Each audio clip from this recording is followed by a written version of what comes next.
ճանաչել, իշխանությունները շարունակում են, այսպես ասած, տարբեր հայտարարություններով կասկածի տակ դնել ցեղասպանության փաստը, ամեն դեպքում նաև պնդում են, որ իրենք երբեք չեն հեռանում հիշողությունից, ժխտողականություն չունեն,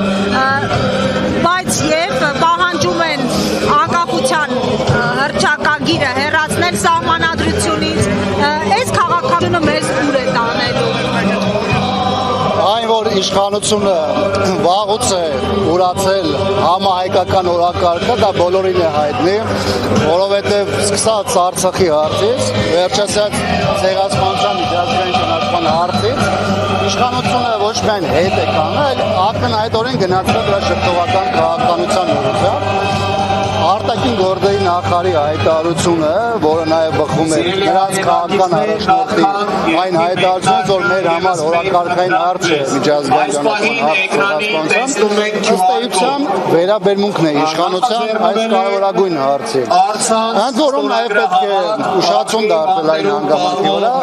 որ այս թեման առաջին պլան բերեց այն բանից հետո, երբ որ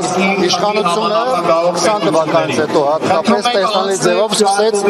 հետևողականորեն կատարել ադրբեջանական պահանջներուն եւ նախապայմանները։ Առանձին բլոկով իրականացում է թուրքական նախապայմանները, առանձին բլոկով իրականացում է ադրբեջանական նախապայմանները եւ բնականաբար այս իրավիճակում էլ մենք տեսնում ենք, որ սա ոչ միայն չի բերում իշխանության խոստացած խաղաղությանը, այլ շատ ավելի է խոցելի դարձնում Հայաստանի Հանրապետությունը։ Այսօր հայտարարություն եղավ ստորագրահավաք Բաքվի բանտերում ապօրինաբար կահվող գերիների համար, ինչու այլը տեղի չի շարժվում, լուծումները քաղաքական են դրա համար, թե բավարար չափով ջանքեր չեն տարվում։ Գիտեք, շատ կարևոր է, որ պետությունը ինքը մտնում է գործընթացի մեջ, իսկ Հայաստանի իշխանությունների դիրքորոշումները, որոնք արտահայտված են, նրանք ըստ էության ցույց են տալիս, որ այս հարցը առաջնային օրակարգի թեմա չէ։ Որոշակի հանդիպումներում իհարկե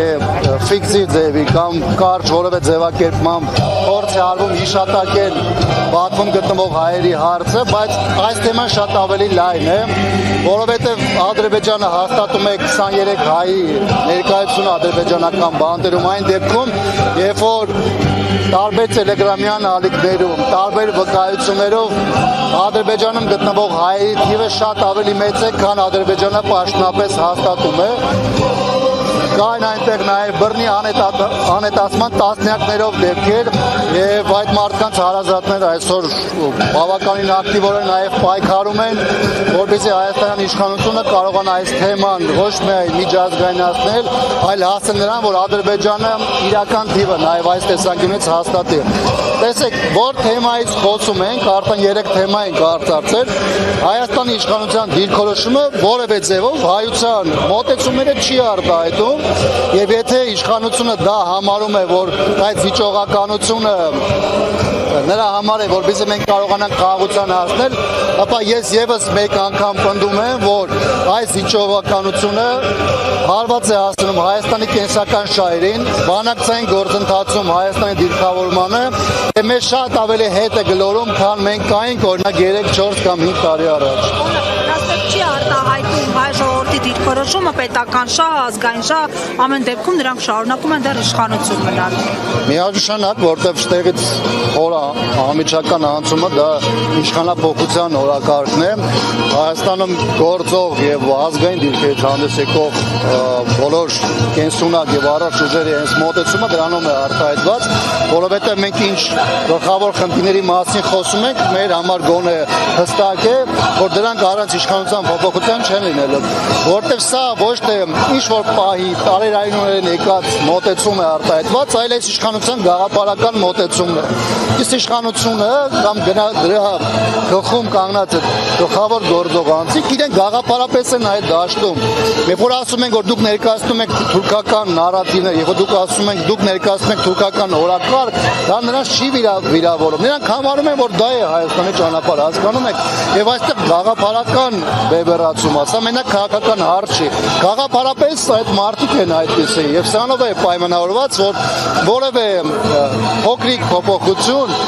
կամ որևէ առասարակ քննարկում, դիսկուրս այս քաղաքական իշխանությունը չի կարող բերել այս իրավիճակի որևէ ֆունդամենտալ փոփոխությունների։ Այլ ընտրանքը, որը ի վերջո քաղաքացու որոշման հիմքում է, անկախ դրանից դա ընտրության միջոցով է, փողոցում է, թե ինչպես է, դա մեր հասարակության պետք է դառնա որոշումը։ Մենք գնում ենք այս ճանապարհով, թե գնում ենք այս ճանապարհով։ Իշխանությունը ներկայացնել է իր դիրքորոշումը, որը ճակերտավոր այսպես կոչված խաղաղության օրակարգի տակ է եւ մեր ժողովուրդը տեսել է, որ դա որևէ կենսունակություն չունի, որտեղ դա մեզ բերել է պատերազմ, դա մեզ բերել է հազարավոր զոհեր, դա մեզ բերել է Արցախի կորուստ, դա բերել է Հայաստանի Հանրապետության ինքնիշխան տարածքների կորուստ։ Երկրորդ տեսակետը հիմնարար, դա ներկայացնում են այն ուժերը, որոնք տեսնում են, թե իրականության մեջ ինչի է բերել այս իշխանության քաղաքական կուրսը եւ գաղափարական առումով ինչ է դա հետագայում հանգեցնելու մեր երկրի համար։